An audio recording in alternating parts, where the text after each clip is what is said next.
कि ये धरती रहे सलामत, ये सिंध रहे आबाद, ये दरिया रहे बहता, ये सब्जा रहे शादाब।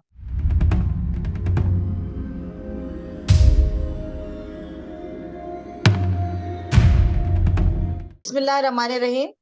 अस्सलाम वालेकुम। मैं आपकी मेजबान शबीना फराद हूँ और हम ग्रीन मीडिया इनिशिएटिव के जेर एहतमाम माहौल मुकालमा प्रोग्राम का आगाज कर रहे हैं। हम इस प्रोग्राम में कोशिश करते हैं कि क्लाइमेट चेंज और इन्वायरमेंट के जो गंभीर मसाइल हैं और जो सबकी जिंदगी पे असरअंदाज हैं, उन मसाइल को जरा साइंसी और टेक्निकी इस्तेलाहात से बाहर निकाल के सादा और आम फहम अंदाज में अवामी जबान में हम लोगों तक पहुंचा सके, ताकि थोड़ा सा शऊर और आगाही का जो दायरा है उसे हम वसी कर सकें।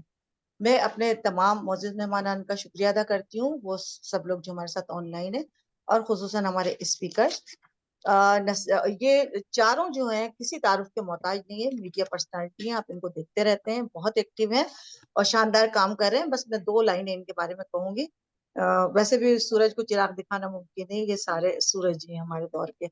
नसीर मेमन साहब है, ये वाकई किसी तारुफ के मोहताज नहीं है, मुसन्निफ भी हैं, बहुत अच्छा बोलते हैं, माहिर माहौलियात हैं, कई कौमी और बैनुल अक़वामी इदारों की सरबराही कर चुके हैं, और किसी भी मसले पे ये मैदान में जब उतरते हैं तो फुल डेटा के साथ, अब पूरी तैयारी के साथ आते हैं और बहुत दलील से बात करते हैं, बहुत जामे गुफ्तगू करते हैं। हम इनका शुक्रिया अदा करते हैं कि ये हमारे साथ हैं आज। इसके बाद दूसरी मेहमान हमारे साथ डॉक्टर नुसरत खान है। डॉक्टर नुसरत खान भी किसी तारुफ की मोहताज नहीं है, साइंटिस्ट हैं और फार्मर डायरेक्टर जनरल है नेशनल इंस्टीट्यूट ऑफ ओशिनोग्राफी की। मेरिन रिसोर्सेज पे इनका बहुत काम है और इस हवाले से काम करने के लिए इन्होंने एक बहुत बड़ा नेटवर्क ब्लू नेट भी बना रखा है। वर्ल्ड बैंक में मेरिन रिसोर्सेज पे ब्लू इकोनॉमी पे कंसल्टेंट के तौर पे भी काम करती हैं। और तीसरे मेहमान हमारे तौफीक पाशा मुराज हैं, हम सबके बहुत ज्यादा रिस्पेक्टेड चहीते कह लें, किसी तारुफ के ये भी मोहताज नहीं है, माहिर है माहौलियात है, बाय प्रोफेशनल गार्डनर है, लैंडस्केप के माहिर हैं, और पाकिस्तान के जो बड़े बड़े लैंडस्केप है वो इन्हीं के डिजाइन करता है। एक्टिविस्ट हैं, खुद को माली कहलवाना ज्यादा पसंद है, और ऑफ कोर्स फार्मर तो हैं। और टीवी पे तवील अरसे तक एक प्रोग्राम इन्होंने बागवानी किया है, जिससे मुझ समेत बहुत से लोगों ने सीखा है। तो आपका भी बहुत शुक्रिया कि आपने हमें वक्त दिया। और चौथी मेरी मेहमान, मेरी बहुत अच्छी दोस्त आफिया सलाम है। इनके बारे में तो खैर कुछ कहना ही बेकार है, सब जानते हैं इनको, सीनियर साहब भी हैं, लेकिन इनको भी मेरी तरह माहौलियात ने घसीट के अपनी तरफ कर लिया है, तो साफ से थोड़ा सा दूर हो गई हैं। लेकिन मीडिया ट्रेनर है, तो अब जो यंग जर्नलिस्ट हैं उनको ये आगाही देती रहती हैं, माहिर माहौलियात हैं, एक्टिविस्ट हैं, और इनकी भी खास खूबी है कि फील्ड में जाके काम करती है। तो हम इनसे कुछ आंखों देखा हाल भी सुनेंगे। मैं आप सबका बहुत शुक्रिया अदा करती हूँ कि आपने रमजान के इस मसरूफ, मुकद्दस और बाबरकत रातों में हमें वक्त दिया और इसको समझा कि बात जो हम करने जा रहे हैं पानी के वसाइल पे, दरिया के वसाइल पर, ये खुद भी एक बहुत एक और अहम और नेक काम है, और इसे हमें करते रहना चाहिए। दरिया सिंध का हमने आज के प्रोग्राम का जो टॉपिक रखा है कि तारीख और तहजीब का अमीन दरिया सिंध इस वक्त खतरे से दो चार है। ये मेरा इतना पसंदीदा टॉपिक है, अगर आप कहें तो मैं कई दिन तक इस पे बात करती रहूंगी, और उम्मीद है कि मेरी इस पे किताब भी आ जाएगी।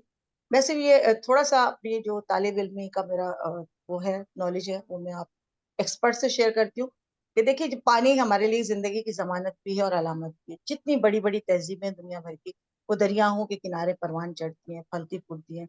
दरिया सिंध ने एक दो हजार साल में 7,000 साल तहजीब को जन्म दिया है, और 7,000 साल से वो इसी शान से रवां दवा है। और अगर हम जब इसको कहते हैं कि ये तारीख का अमीन है, तो आपको इसका जिक्र दुनिया की कदीम किताब ऋग्वेद में मिल जाता है। रामायण में कौरव पांडवों का जिक्र जिस चैप्टर में है, वही साउथ सिंधु नदी का जिक्र आपको मिल जाता है।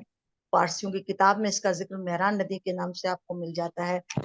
और इसके अलावा इसे आप देवमाला किरदार ही समझ लीजिए। जब ये कैलाश के बर्फानी पानियों से निकलता है और फिर वहां से गुजरता हुआ केपी के पहाड़ों से और गिलगित बल्तिस्तान से गूंजता धारता हुआ पंजाब के मैदानों से बहुत पुरसुकून अंदाज में सिंध से गुजरता हुआ जब समंदर में जाता है, तो इसका ये सफर तकरीबन 3,000 किलोमीटर जितना होता है। और ये जहां जहां से गुजरता है उस खत्ते के दामन में खुशहाली उड़ेलता हुआ गुजरता है। लोगों ने बड़े प्यार से इसके नाम रखे हुए हैं। जब ये गिलगित बल्तिस्तान से गूंजता धाड़ता गुजरता है, तो वो उसे संगे खप के नाम से कहते हैं कि शेर की तरह धाड़ता गुजरता है। केपी में इसे अबासीन कहा जाता है, दरियाओं का बाप कहा जाता है। सिंध में इसे मेहरान के नाम से हम याद करते हैं, सिंधु नदी के नाम से याद करते हैं। इसका इसका इसके पानी ने इसी सारी तहजीब को, इस खत्ते को जन्म दिया है। लेकिन आज जब हम कोटरी बैराज पे खड़े होते हैं तो 8 महीने तक इसका पानी दरिया के पार्ट में मौजूद नहीं होता, वहां सिर्फ रेत उड़ रही होती है। और वही उड़ती हुई रेत आज एलएसएन की आंखों में चुभ रही है और वो उसकी तकलीफ से बेहाल होके सड़कों पर निकल आए हैं। ये मसला क्या है इसको हम जानते हैं। सबसे पहले नसीर साहब से हम बात करते हैं। नसीर साहब, इस वक्त पूरा सूबा सिंध सड़कों पर है, ठीक है। और जब हम कहते हैं कि कोटरी से नीचे 8 महीने तक पानी नहीं है, तो जाहिर है फिर सिंध के बासी ये पूछने में हक बजानिब है कि वो कौन सा पानी है जिसके लिए नहरें निकाली जा रही हैं और रेगिस्तानों को आबाद किया जा रहा है। तो आप थोड़ी सी अपनी माहिराना राय दीजिए प्लीज। Thank you.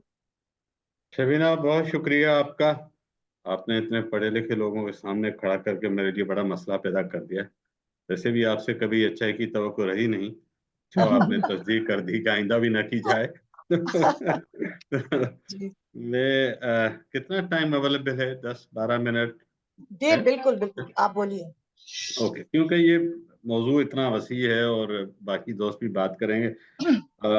आज जब हम इस पे पानी के मामले पे आपने ये बातचीत रखी है, तो आज शाम को ही इरसा का एक इजलास हुआ, इंडस सर्विस सिस्टम अथॉरिटी का, जो उनकी एक टेक्निकली एडवाइजरी कमेटी है जो रिव्यू करती है सिचुएशन को।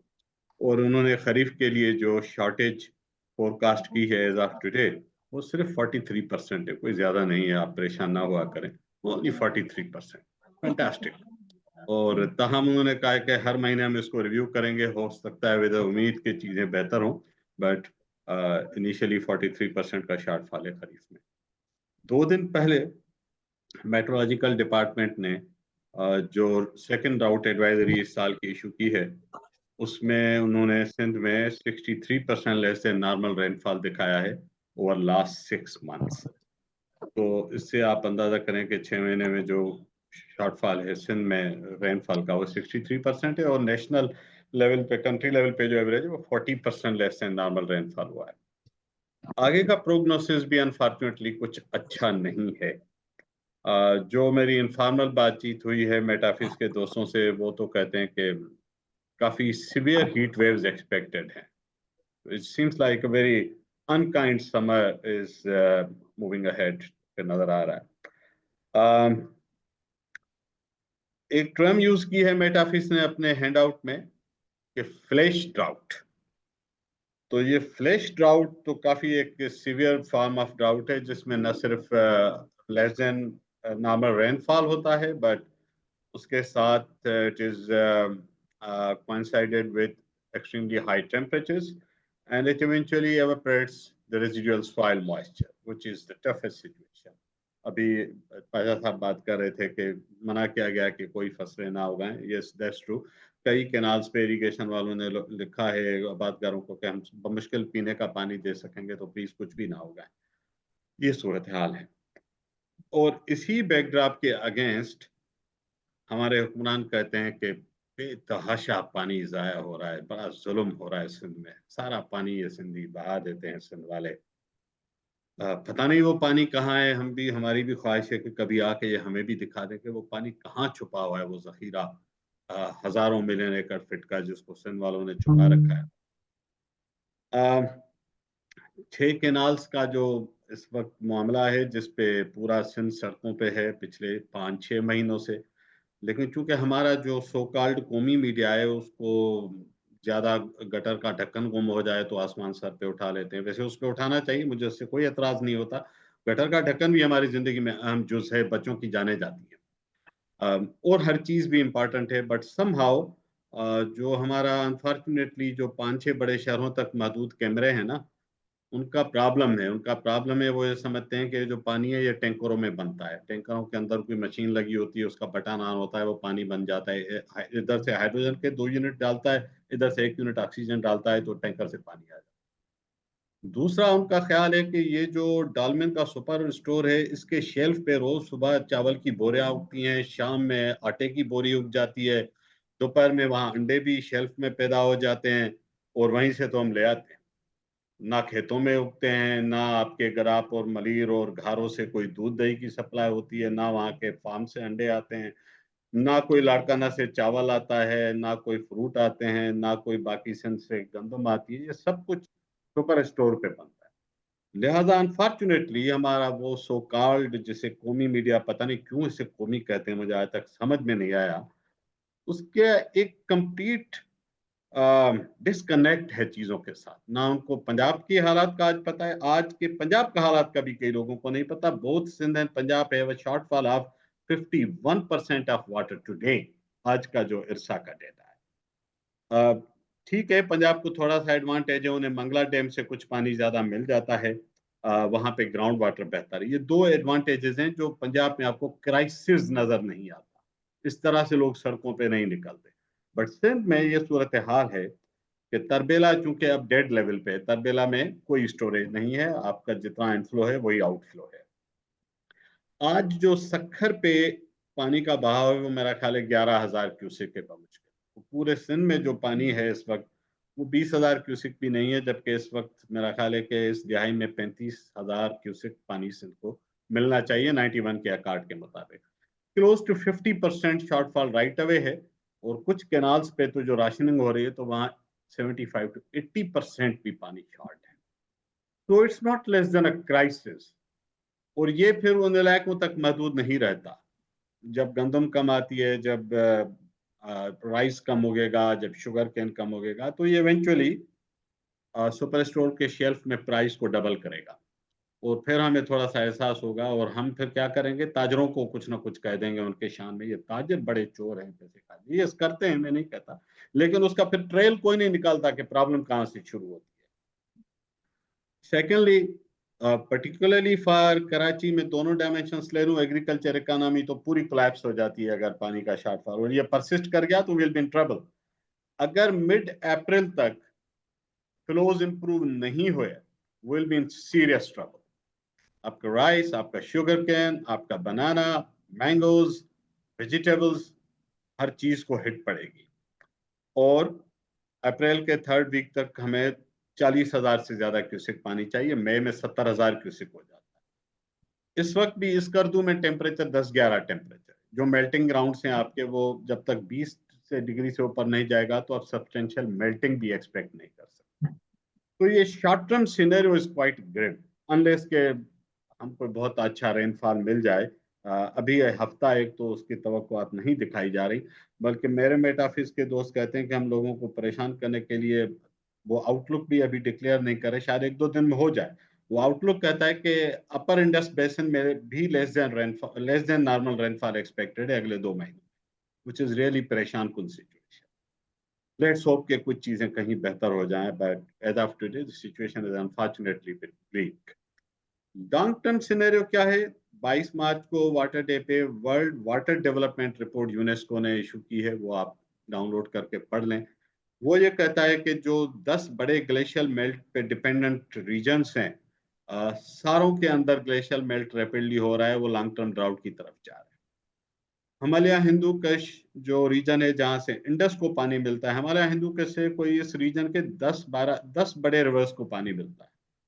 इंडस को पूरा पानी वहां से आता है। 70-80% इंडस का बहाव जो है वो ग्लेशियल और स्नो मेल्ट पे है, बाकी थोड़ा बहुत रन ऑफ जनरेट होता है, बट प्राइमरीली हम ग्लेशियल एंड स्नो मेल्ट पे डिपेंडेंट है। वो भी कहा जाता है कि ये जो हिमालय हिंदू कश का ग्लेशियर है, इसका तो मेल्टिंग पेस भी बाकी सबसे हाई है, और उसके पिछली दिहाई क्या मेल्टिंग उससे पिछली दिहाई से 65% ज्यादा है, which is very alarming.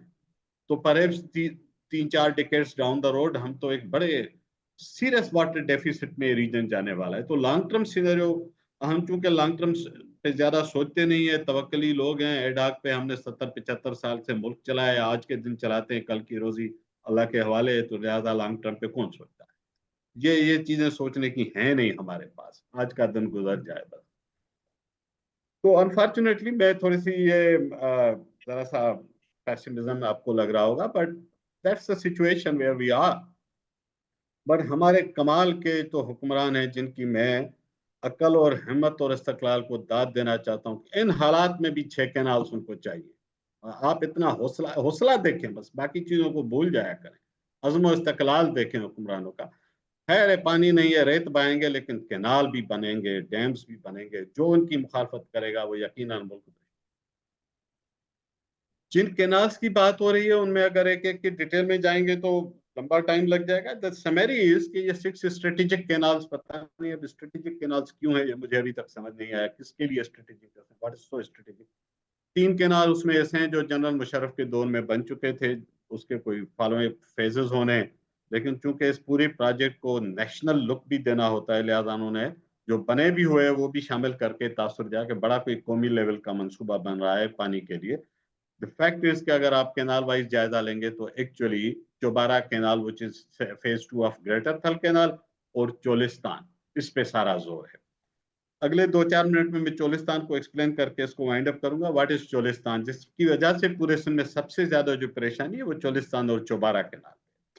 Remember कि Cholistan is not just one canal, अभी तो चोलिस्तान फीडर कैनाल की बात हो रही है। Cholistan is a huge sprawled scheme, अगर आप उसकी डिटेल्स देखेंगे तो वो टारगेट किया जा रहा है 6.6 मिलियन एकर्स के कमांड एरिया को। और उसमें कल्चरेबल कमांड एरिया कम ही होगा, 5-1 मिलियन शायद हो, लेकिन 6.6 मिलियन एकर्स का कमांड एरिया। इसको इस तरह समझे कि गुड्डू बैराज का कमांड एरिया 2 मिलियन एकर्स, तो आप 3 गुड्डू बैरेज से ज्यादा का पानी एक्सपेक्ट कर रहे हैं कि चोलिस्तान को आप ग्रीन बनाने के चक्कर में करेंगे। वो भी उसके बाद भी ग्रीन बनने की जमानत तो वैसे कोई नहीं है, लेकिन ये टारगेट है।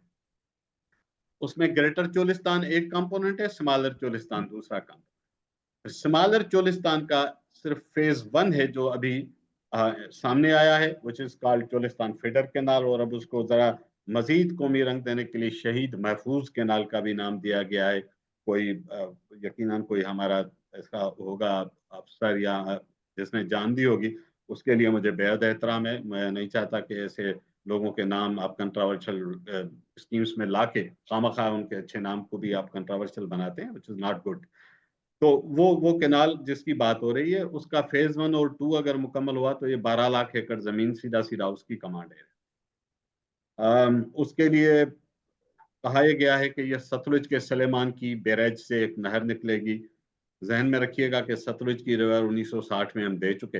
अब वो प्रैक्टिकली रेत का रिवर है, सिवाय इसके कि इंडिया में ज्यादा बारिशें हो जाएं तो हमारी तरफ पानी छोड़ देते हैं तो पानी आ जाए, लेकिन ये पानी झेलम से डाइवर्ट किया जाएगा। जो पूरा स्कीम है वो मैप सामने होता तो मैं आपको समझा सकता कि कैसे झेलम से लेके चनाब में लाया जाएगा, चनाब से रावी और रावी से सतलुज। ये जो लिंक कैनाल्स हैं पहले से बने हुए हैं, रसूल बैरेज और कादराबाद, कादराबाद से बलोकी, बलोकी से सलेमान की, दिस इज वो 3 कैनाल्स की कैपेसिटी भी बढ़ाई जा रही है।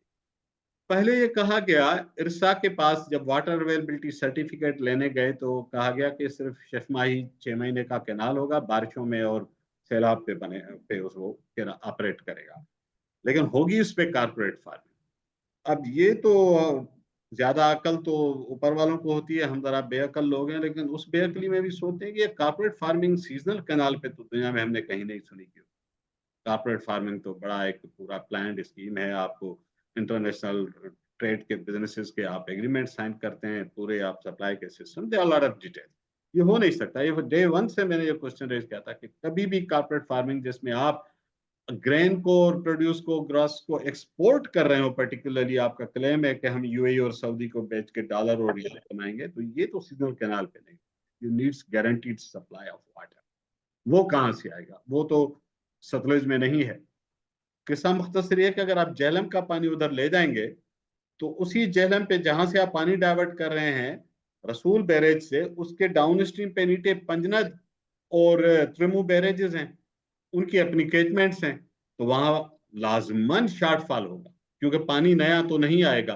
पंजाब के दोस्त कहते हैं हम अपना पानी देंगे। अच्छा, पंजाब के 25 साल के डॉक्यूमेंटेड जो डेटा है वो कहता है कि 25 साल में पंजाब के अपने पास भी 13.5% का पानी का शॉर्टफॉल है, तो पानी तो वहां भी शॉर्ट है, तो फिर आप पानी कहाँ से देंगे? अच्छा, एक तरह ये सवाल ये है सिंपल कि अगर आप किसी कैनाल से पानी उठा के इधर दे देंगे, वो डिक्लेयर कर दें कि फला कैनाल हम फला डेट से बंद कर देंगे, ताकि वहां के आबादगार फिर तय करें कि वो बगैर पोखी खेती बाड़ी के बैठे रहेंगे। वो शायद फिर रियल एस्टेट का काम करेंगे, मलिक रियाज बन जाएंगे, और तो कोई उनकी जमीनों से कुछ नहीं होगा अगर एग्रीकल्चर नहीं होगा। ठीक नसीर साहब, बहुत अब मैं शुक्रिया इसको आप। क्लोज करता हूँ। आई नो ये टाइम का कंस्ट्रेंट है, सिर्फ मैं इसको वाइंड अप इस तरह करूँ कि ये जो स्कीम है ये बिल्कुल वायबल नहीं है। मैं इंजीनियरिंग थोड़ी सी जो पढ़ी है, जो समझ है इंजीनियरिंग पे भी नहीं, इकोनॉमी के लिहाज से नहीं, किसी भी लिहाज से ये कोई फीजिबल और प्रैक्टिकल स्कीम नहीं है। इसकी वजह से खामखा अपने सूबों के दरमियान कन्फ्लिक्ट पैदा किया हुआ है। सोल्यूशंस और हैं इसके बेहतर, मे बी अगर इस डिस्कशन में या किसी और स्टेज पे हम उस पर डिस्कस करेंगे। Thank you very much. जी बहुत शुक्रिया। हम फिर आएंगे आपकी तरफ दूसरे सवाल के साथ। पाशा साहब, मैं आपकी तरफ आती हूँ, क्योंकि ये कैनाल की और कॉर्पोरेट फार्मिंग की भी बात हो रही है, तो आप मुस्तनद फार्मर हैं। आप मुझे बताइए कि पानी की इतनी कमी है, आपने डेटा के साथ सुन लिया। अच्छा, बहुत से सवाल जहन में बढ़ते हैं, हमारे छोटे जहनों में भी, लेकिन इस एक प्रोग्राम में सबको समेटना मुश्किल नहीं है कि अगर पानी की इतनी कमी है तो वो कौन लोग हैं जो चावल उगा रहे हैं, वो कौन लोग हैं जो गन्ना उगा रहे हैं बैठ के। ऐसे बहुत से सवाल आते हैं, हम फिर इस पे बात करें। मैं आपसे ये पूछती हूँ कि एक फार्मर के तौर पे आप बताएं, रेगिस्तान, सहरा यानी चोलिस्तान में क्या कॉर्पोरेट फार्मिंग इतनी आसान है, और क्या ये मुमकिन हो सकेगी पानी की इतनी कमी के साथ? जी बहुत शुक्रिया आपका जी। अस्सलाम वालेकुम एवरीवन। देखें, रेगिस्तान तो रेगिस्तान है, अल्लाह ताला ने उसको हमारे लिए इस दौर में उसको रेगिस्तान बनाया है। It's a desert. और दुनिया भर में मुख्तलिफ किस्म की इकोलॉजीज हैं, रेन फॉरेस्ट हैं, डेजर्ट्स हैं, माउंटेन्स हैं और कल्टिवेटेबल लैंड्स हैं। तो डेजर्ट को नॉर्मली मेरे पॉइंट ऑफ व्यू से उसको इतनी फाइन रेत होती है, उसमें जो आप पानी डालते हैं वो फौरन नीचे चले जाता है। उसमें होल्डिंग कैपेसिटी नहीं होती है सॉइल में, जो जिसको हम सिंधी में वारी कहते हैं, रेत रेत वाली जो जमीन होती है, उसमें वो पानी जो आपने ऊपर से पानी गिराया उस पे वो फौरन नीचे चले जाता है। और आप खोदते हुए चले जाएं उस पानी को ढूंढने के लिए, आप उस पानी को पकड़ नहीं सकते हैं, वो इतना जल्दी नीचे जाता है। डेफिनेटली आज की मॉडर्न टेक्नोलॉजीज के साथ में आप सैंडी सॉइल्स में, डेजर्ट्स में बिल्कुल आप चीज़ें उगा सकते हैं। उसके लिए आपको टेक्नोलॉजी का इस्तेमाल करना पड़ेगा, जहाँ पे स्प्रिंकलर्स और ड्रिप इरिगेशन वगैरह होता है, और डेफिनेटली किया जा सकता है। ये इसकी मैं आपको एक मिसाल ये दूंगा कि हमारे शहरों में आजकल एक बड़ा रिवाज चला है कि बड़े बड़े खजूर के दरख्त लगाते हैं। तो वो बड़े बड़े दरख्त, आइडिया है कि वो वहां दरख्त लगा रहे हैं, लेकिन एक जगह से आप दरख्त निकाल के अगर दूसरी तरफ जगह पे दरख्त लगा रहे हैं तो वो तो प्लस माइनस जीरो हो जाता है। तो अगर आप ये पानी जो देखें, दरिया सिंध का पानी कम हो गया है, ये आज कम नहीं हुआ है, ये बहुत पहले कम हुआ है। और हमारी एक हिसार फाउंडेशन की हमारी एक डॉक्यूमेंट्री थी जो 2007 में हमने बताई थी, जिसमें हमने कहा था कि 2025 में पानी खत्म हो जाएगा, और पानी खत्म हो गया है। और ये ऐसा नहीं है कि ओवरनाइट खत्म हुआ है, ये थोड़ा थोड़ा करके खत्म हो रहा था। तो आप एक जगह को सुखा के दूसरी जगह को सरसब्ज करने में, that is not the idea. दूसरा, अभी जो बात कही गई थी कि ये लोग कहते हैं कि पानी जो है वो जाया कर देते हैं सिंध वाले, और हजारों मर्तबा हमें कहा जाता है कि आप लोग तो सारा पानी समंदर में जाया कर देते हैं। वो पानी घर जा रहा होता है जी, वो वहां से आया है और उसे वापस भी वहीं जाना है। और जो दरिया है वो एक, इट्स अ लिविंग बीइंग, एक जिंदा हैसियत है उसकी, और उसकी जरूरत है कि उसमें पानी बहता रहे, क्योंकि उसमें इतनी सारी मखलूक, आप छोड़ दें एग्रीकल्चर को, छोड़ दें ना, एग्रीकल्चर तो अभी आया है। दरिया सिंध जो है, दैट इज ओरिजिनल दरिया Sindh is 45 million years old. ये 5,000 10,000 साल पुराना नहीं है। ये पता नहीं यहाँ पर इधर जो ये केटी बंदर और इस एरिया में जो गिरता है, ये पहले यहाँ नहीं गिरता था, ये इधर से बहुत दूर गिरता था, मूव करता रहा है। इसमें जो मखलूक जो रहती है, जो पूरी इकोलॉजी है, जो हेल्थ है जमीन की, इंसान को, जानवर को, परिंदे को, कीड़ों को, सबको जरूरत है पानी की। जमीन को भी तो this planet earth needs the water to be moving in its predestined cycle, ताकि उसकी पूरी इकोलॉजी हेल्दी रहे। आप अगर अपने हाथ पे, बाजू पर एक बहुत टाइट पट्टी बांध के खून की रवानी अपने हाथ तक रोक दें, तो कुछ अरसे के बाद आपका हाथ बेकार हो जाएगा अगर उसको खून नहीं मिल रहा होगा, इट विल डाई। तो इसी तरह द रिवर नीड्स इट। सो सवाल आपका ये था कि डेजर्ट में क्या एग्रीकल्चर किया जा सकता है? कॉर्पोरेट फार्मिंग, ये चीजें की जा सकती हैं, बिल्कुल की जा सकती हैं जी। ये तो करने को तो कुछ भी कर सकते हैं ना। अभी तो हम ये भी सोच रहे हैं कि मरीख पर और चांद पे एग्रीकल्चर भी होगा, बट विद इन रीजन होना पड़ता है। और आप इसकी कोई कहीं से भी सेंस नहीं बनती है। जिस तरह इस वक्त थर के अंदर जिधर देखें वहां पे सोलर पंप्स लगाए जा रहे हैं और नीचे से एक्वाफर्स को खाली कर रहे हैं जी। मैं मलीर का बाशिंदा हूं, मैं मलीर के अंदर मेरी जिंदगी गुजरी है। मलीर 300 साल से आबाद है। मलीर बलोच जबान का लफ्ज है जिसका मतलब है हरा भरा सरसब्ज। सूख गया ना वहां का पानी, वहां पानी खत्म हो गया, एग्रीकल्चर खत्म हो गई मलीर की, क्योंकि वो ओवर एक्सप्लॉइट हो गया। जो जो जमीन के अंदर जो पानी है, एक्वाफर्स हैं हमारे, वो अनलिमिटेड रिसोर्स तो नहीं है। और ये क्लाइमेट चेंज के साथ में जो जो बरसात की जो प्रिडिक्टेबिलिटी है वो खत्म हो गई है, रिपीटेबिलिटी खत्म हो गई है। तो वो पानी बार बार दोबारा रिप्लेनिश नहीं हो रहा है एक्वाफर्स में, तो आप कितना निकाल लेंगे? तो वो तो खत्म हो जाएगा। तो इसमें चेंजेस लाने की जरूरत है। एंड चोलिस्तान के अंदर agriculture is not the solution to earn. इसमें मैं आई वुड आल्सो से कि ये गंदुम उगा के और ये इस किस्म की फसलें जो चीपेस्ट फसलें हैं वो उगा के आप एक्सपोर्ट करके क्या कमाएंगे? आप कोई अच्छी फसलें उगाएं जो हाई रेवेन्यू फसलें हों जो आप बेच सकें। मैं तो आई डोंट इवन बिलीव कि हमें इतना पानी जाया करके हमें गंदुम और चावल और ये चीजें भी हमें नहीं उगानी चाहिए। बहुत शुक्रिया ये पाशा साहब, आपका पॉइंट आ गया। थोड़ा सा मैं टाइम को भी देख रही हूँ जी आपके जी पास। जरूर। मैं फिर आऊंगी आफिया। इसी से जब पाशा साहब ने बात की पानी के जाया होने की, एक पूरे मुल्क में सिंध के अलावा ये परसेप्शन है कि हम पानी जाया कर देते हैं, समंदर में जो पानी जाता है वो जाया हो जाता है। शायद मैंने लिखा भी था कि इसी ख्याल के पेश नजर, क्योंकि इस चीज को हम समझ नहीं पाते हैं, तो ऊपर के इलाकों में ऐसे मंसूबे जन्म लेते हैं जिनका हकीकत से बहुत कम ताल्लुक होता है। आप बहुत जाती हैं कोस्ट पे, मैंग्रोव में, ट्रेनिंग के लिए भी, वैसे भी।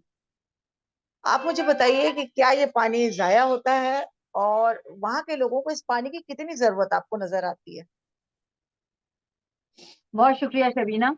और ये अब तो एक तरह से मेरा एक वो मंत्रा बन गया है कि जब भी कोई कहता है ना कि कोई पानी बहुत जाया करते हैं सिंध वाले, समंदर में फेंक देते हैं। और ये देखिए ये जुमला कहाँ से आया था और क्यों इतना जरूरी है कि लोग कोई बात मुंह से निकालने से पहले अपनी हैसियत का इदराक रखें कि मेरे आपके कहने से लोगों के ऊपर उस तरह से असर नहीं होगा हम अगर कोई बात कहते हैं। लेकिन अगर जो मुल्क की एक बहुत सरकर्दा कोई हस्ती है वो ये बात कहे तो लोग समझते हैं भाई इनके पास तो सारा डेटा है, तमाम तर मालूमात इनके पास हैं। अगर ये कह रहे हैं कि समुद्र में पानी जाया हो रहा है तो सही कह रहे हैं। तो ये मुशर्रफ ने कहा था कि पानी समंदर में जाया होता है। अब जाहिर है वो बिल्कुल मालिक था उस वक्त मुल्क का, उसके किस्मत का। तो लोग समझते हैं कि भाई ये बात ही है और यही बात सुनने। और मुझसे जब भी कोई बहस करता है तो मैं कहती हूँ कि आप बहस उस वक्त मुझसे कीजिएगा जब एक दफा आप डेल्टा का चक्कर लगा कर आ जाएं। आपको ये भी याद होगा कि दो साल पहले मैंने दरियाए सिंध का सफर किया था। तो मैंने ऊपर से नीचे तक दरिया को दरिया में से देखा है, सड़क से नहीं देखा था। और मेरे जो साथी थे, अच्छा सिंध से सिर्फ मैं थी उस ट्रिप में, तो मैं भी यही बातें करती थी। सब कहते क्या भाई तुम लोग तो यही जो नीचे से आते हैं सब यही बातें कर रहे होते हैं, पानी का रोना धोते हो। जब कोटरी पहुंचे तो उन्होंने देख के कहा कि हम क्या दुबई में खड़े हैं या पाकिस्तान में हैं, क्योंकि दरिया तो था ही नहीं।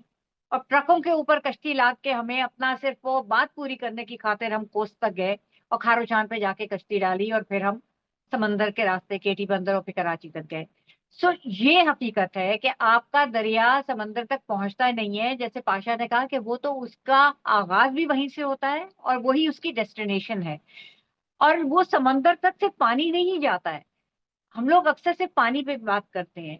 दरियाई सिंध का डेल्टा एक ग्रोइंग डेल्टा होता था, दुनिया के 6-7 बड़े डेल्टाओं में उसका शुमार था। और वो इसलिए था कि वो अपने साथ बहुत सी सिल्ट लेके आता था। अभी तो हम सिर्फ पानी का रोना रोते हैं, ये सिर्फ जब पानी रुक गई तो दरिया का डेल्टा जो है वो श्रिंक करना शुरू किया, और उसकी जो जिसको ज्योग्राफियाई टर्म में डिस्ट्रीब्यूटरीज कहा जाता है, जो कि अब क्रीक्स के तौर पर बन गई हैं, वो डिस्ट्रीब्यूटरीज हर डेल्टा में होती हैं कि वो क्योंकि बिल्कुल सतह वहां पे सतह समंदर के करीब आ चुकी होती है, तो वो सारा पानी फैलता है और जहां भी उसको रास्ता मिलता है फिर वो छोटी सी उसकी एक वो डिस्ट्रीब्यूटरी बन के वो समंदर में जाती है। तो उसी रास्ते से समंदर ने दरअंदाजी शुरू की, और पहले हमारा रिवराइन एग्रीकल्चर खत्म हुआ, फिर रिवराइन आपके फॉरेस्ट खत्म हुए, क्योंकि वो वहां पे जो कुछ भी था वो सॉल्ट टॉलरेंट वाटर नहीं था, मतलब उसके वो पौधे नहीं थे कि वो नमकीन पानी के अंदर भी। अच्छा, वहां पे वो जिस तरह की फिर झाड़ियां झाड़ झंकार ही रहा ना, आपके मैंग्रोव्स खत्म हुए उससे।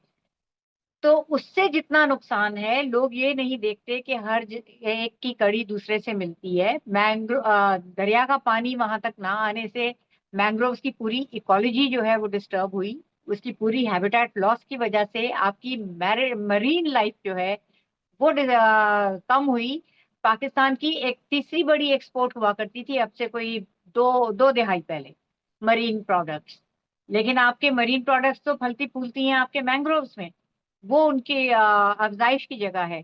जब वो खराब हुआ तो मैंग्रोव्स भी खराब हुए और उनके आपके वहां पे भी डिप्लीशन हुई, और अब हमारे माहीगीरों को दूर जाना पड़ता है। उसकी एक वजह तो ये भी है कि आलूदगी बहुत ज्यादा बढ़ गई है। सो एक मसला तो वो है। अच्छा, अब जब आपके वहां पे मैंग्रोव्स की इकोसिस्टम खराब होता है तो आप देखिए कि कितनी मेहनत करनी पड़ी हमारे Sindh wildlife Sindh forest department को, और उनके साथ जो दूसरी एनजीओज हैं उन्होंने मिलके, WWF है, IUCN है, मुख्तलिफ जो वहाँ की कम्युनिटीज की तंजीमें थी, कि उनको एक्स्ट्रा मेहनत करनी पड़ी आपको आगे इस मैंग्रोव्स के इस पूरे इकोसिस्टम को ना सिर्फ बचाने के लिए बल्कि जो उसका हिस्टोरिकल एरिया था उसको वहाँ पे उस वहां तक बढ़ाने के लिए। लेकिन जो 8 स्पीशीज थी वो तो हमें नहीं मिली, 3 रह गई थी। चौथी मरहूम बाबा है मैंग्रोव ताहिर कुरैशी साहब बलूचिस्तान से लेकर आए राघवपुरा, और उन्होंने यहाँ पे उसको री इंट्रोड्यूस किया। तो कुदरत को तो हमने नुकसान पहुंचा दिया था। अब आप ये देखिए कि इसके साथ वहां पे डेल्टा में जो आबादी थी उसका कितना नुकसान हुआ।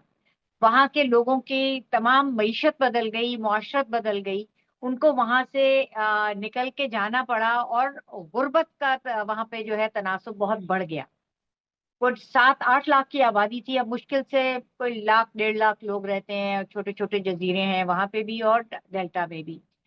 आपकी वहां की सारी जो वो बिग गेम थे, और ये मुझे लोगों ने भी बताया, इसको वेरीफाई किया, और ताहिर साहब भी बताते थे कि आपकी जो तालपुर हुक्मरान थे उनकी जो हवेलियां हैं अभी भी हैदराबाद में, वहां पे वो बिग गेम की ट्रॉफीज लगी हुई हैं। बिग गेम का मतलब है कि बड़े जानवर वहां होते थे, और वो कहाँ हो सकते हैं, वो घने जंगलात में मिलते हैं आपको। तो घने जंगलात का तो अब नामो निशान नहीं है। वहां के रेड राइस नहीं है, वहां के जो मुतवाविल किस्म के किसान थे वो अब बहुत किस्मत की आलम में रह रहे हैं। तो और जो क्लाइमेट इंड्यूस माइग्रेशन जिसको हम कह रहे हैं, ये एक्चुअल अभी तक क्लाइमेट इंड्यूस माइग्रेशन नहीं है, ये इन्वायरमेंटल डिग्रेडेशन की वजह से माइग्रेशन है। क्लाइमेट चेंज में डॉक्टर नुजहत आपको बताएंगी कि सी लेवल की क्या प्रोडिक्शंस हैं राइस की। अभी तो सी लेवल राइस का हम ट्रेलर देख रहे हैं, क्योंकि सी इंट्रूजन हो रही है, और जब सी लेवल राइज होगी तो उससे कहीं और ज्यादा अंदर आएगा। इस मुल्क का सबसे बड़ा जो माशी एक इंजन है, जिस शहर को हम कहते हैं कराची, सबसे बड़ा और सबसे गुंजान आबाद शहर, वो बिल्कुल सतह समंदर पे है। सी लेवल राइज की वजह से उसको क्या खतरात होंगे।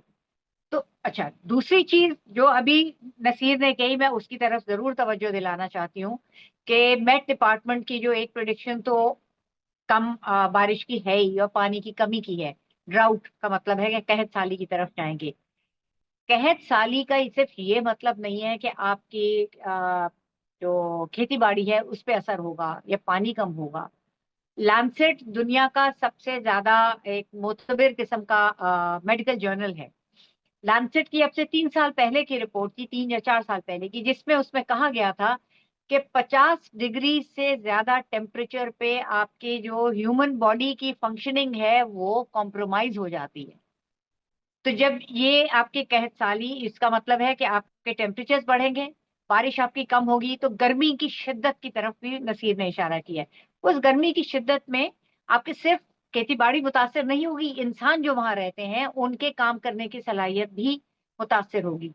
तो ये एक बहुत कॉम्प्लेक्स किस्म का ये एक साइकिल है जिसमें की तरफ हम रवां दवा हैं।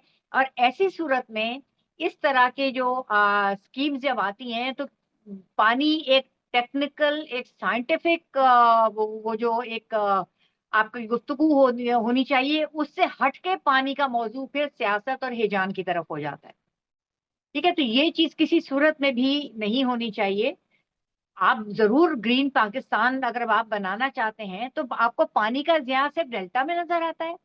जब 90% से ज्यादा पानी आपका खेती बाड़ी में जा रहा है और फ्लड इरिगेशन जो कि एहराम मिस्र के जमाने में हुआ करती थी, वो अभी हम 2025 में भी फ्लड इरिगेशन कर रहे हैं, तो वहां भी पानी का ज़िया नजर नहीं आ रहा। आपने खुद इशारा किया कि गलत किस्म के क्रॉप्स हम लगा रहे हैं और वो गलत जगहों पे लगा रहे हैं, तो वो भी तो पानी के ज़िया ही का बाइस बन रहे हैं ना। तो हमें इसको होलिस्टिकली देखने की जरूरत है। और दुनिया में कहाँ मिसाल इनको मिली है ये इस कदर जबरदस्त किस्म का प्रोजेक्ट कंसीव करने की कि आप रेगिस्तान में नहरी पानी से आप इरिगेशन करेंगे।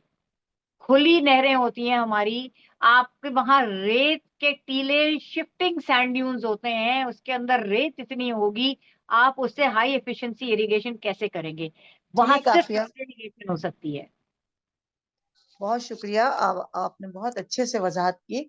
असल में हम लोग बड़े बाकमाल लोग हैं, हम थोड़ा खलाई मूड में होते हैं जब ये मंसूबे हमसे तख्लीक पाते हैं, तो जमीन पे हमारे पैर नहीं होते। और जो जो आपने बात की कि जब दर्जा हाथ बढ़ेगा, तो अभी जितना दर्जा रात हो जाता है 45+, तो आप माहिरीन ने बताया कि ये जो हमारी मशीनें हैं जिन्हें हम समझते हैं कि हम बड़े लोग हैं एसी में बैठे रहेंगे, ये काम नहीं करती, ये बनी जी। नहीं है 45 से ज्यादा काम के लिए। तो उस वक्त हम ये कहते हैं ओहो बाहर इतनी गर्मी है, एसी भी काम नहीं कर रहा। लेकिन वो एसी काम करने के लिए बनाई नहीं है 45 से ज्यादा के लिए, तमाम इस तरह की मशीनें। खैर, ये तो बरसबीले तस्करा था। नुज़हत, आप बहुत देर से इंतजार कर रही हैं, बस इसमें ये खराबी है कि थोड़ा सा टाइम लग जाता है। अच्छा, दरिया सिंध के पानी की जब हम बात करते हैं तो हमारे जहन में सिर्फ ज़राअत आती है, एग्रीकल्चर आता है कि जी सिर्फ ये ज़रूरी लोगों का मसला है। ऐसा नहीं है कि हमारे शहरों का भी मसला है। और 90% आबादी इस पे इन्हिसार करती है। और अगर 10 बड़े शहर आप उठाएं तो उसमें से 9 जो है वो दरिया के 5 किलोमीटर के अंदर आते हैं। जाहिर है वो इस दरिया के पानी पर ही इंसार करते हैं। आप क्या देखती हैं, कराची के लिए दरिया सिंध में पानी होना कितना जरूरी है, शहर के लिए या दीगर शहरों के लिए भी? Thank you Shubina, thank you very much. और मेरा ख्याल है कि काफ़ी अच्छी गुफ्तगू रही सारे लोगों ने। और कराची का obviously we love to discuss Karachi. अच्छा, एक सबसे इंटरेस्टिंगली सब लोगों ने जिस तरह बात की, कुछ नई बात नहीं है ये। पाकिस्तान में एक ही वाहिद फ्रेश वाटर का सप्लाई सिस्टम है, वो इंडस रिवर। और अच्छा, इंडस रिवर जो है वो ग्लेशियल फीडेड रिवर है, जिस तरह भी बात हो रही थी।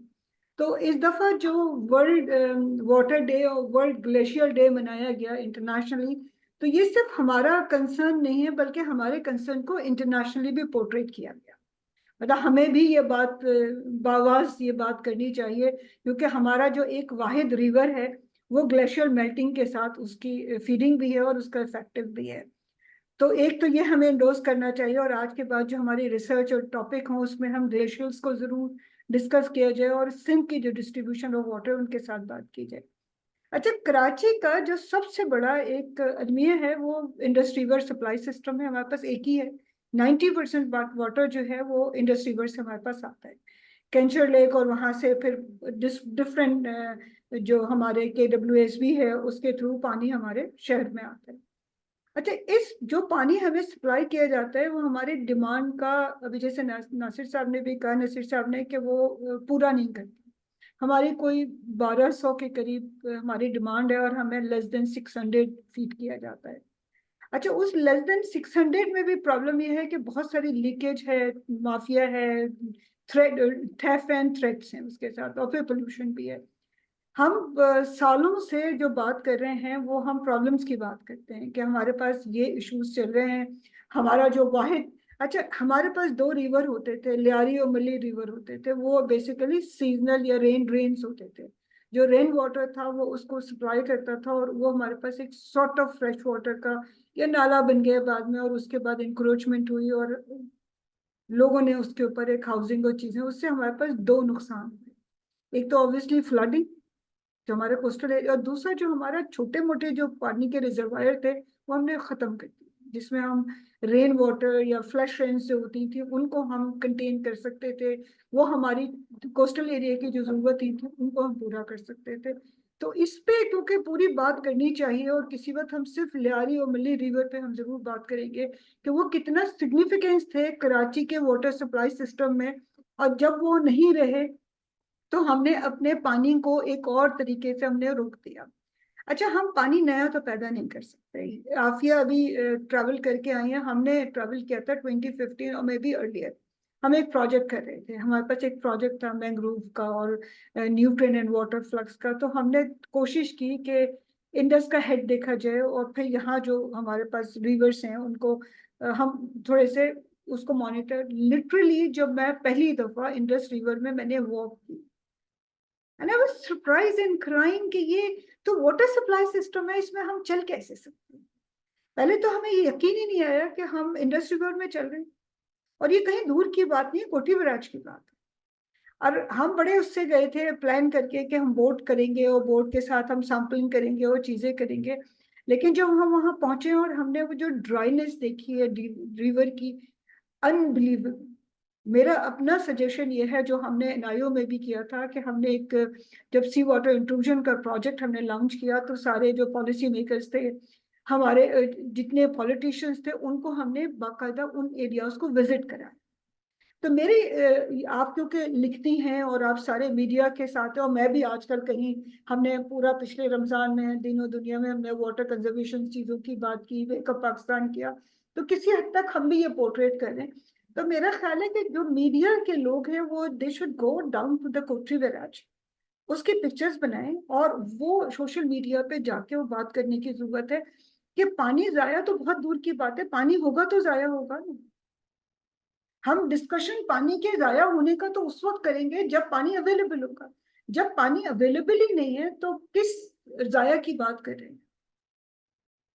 हमारी तो जरूरतें पूरी नहीं हो रही, तो समंदर में कैसे जाएगा। अच्छा, समंदर में जाने का भी अपने एक फिनोमेना है। जब हम सी वाटर इंट्रूजन की जब आप सवाल करेंगे तो उस वक्त हम जो पानी जाया हो रहा है वो क्यों जाया हो रहा है और उससे क्यों जाया होना चाहिए, उस पर हम एक डिटेल डिस्कस करेंगे।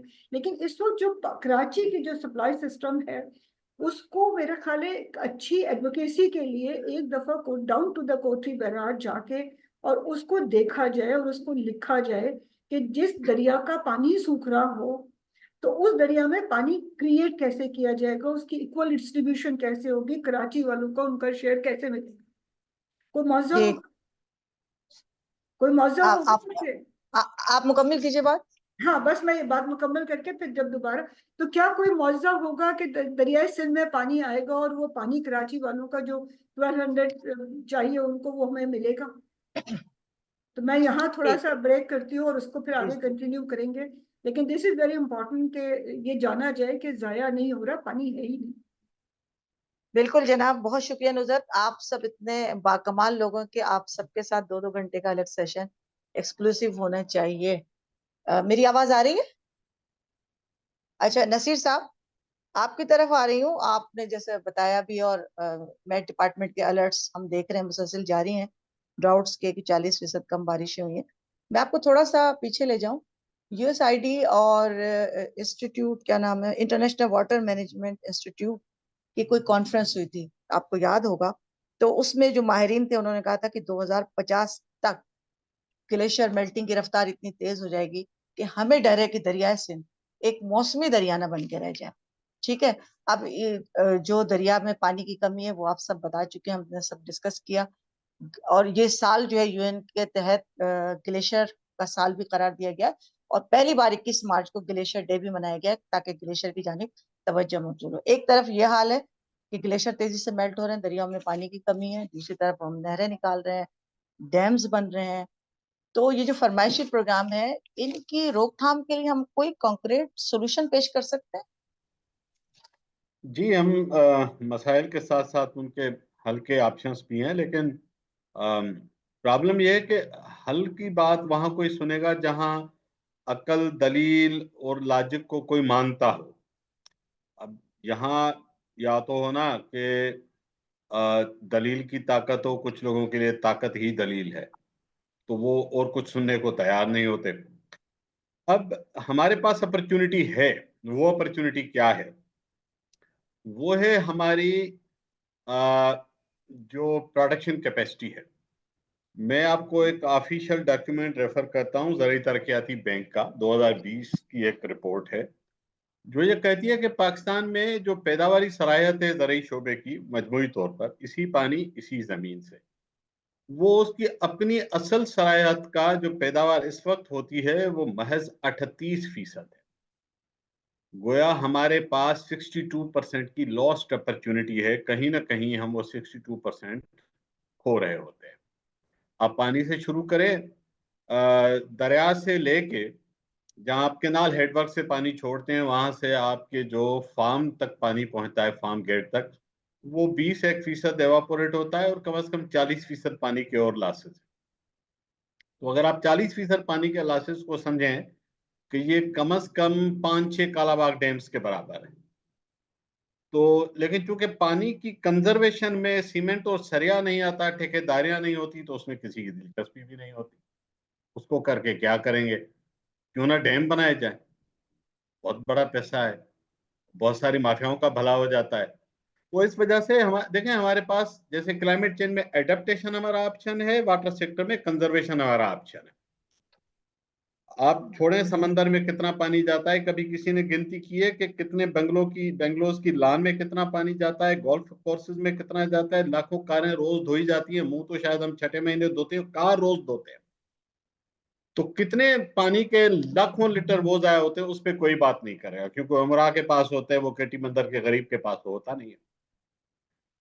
अब इस सिचुएशन में हम कंजर्वेशन के options without resorting to the huge dams के अलावा भी कंजर्वेशन के options, more decent, sophisticated and manageable localised options है हमारी जो पर वाटर यूनिट और पर एकड़ जो पैदावार है ना, आप किसी भी फसल की उठा लें।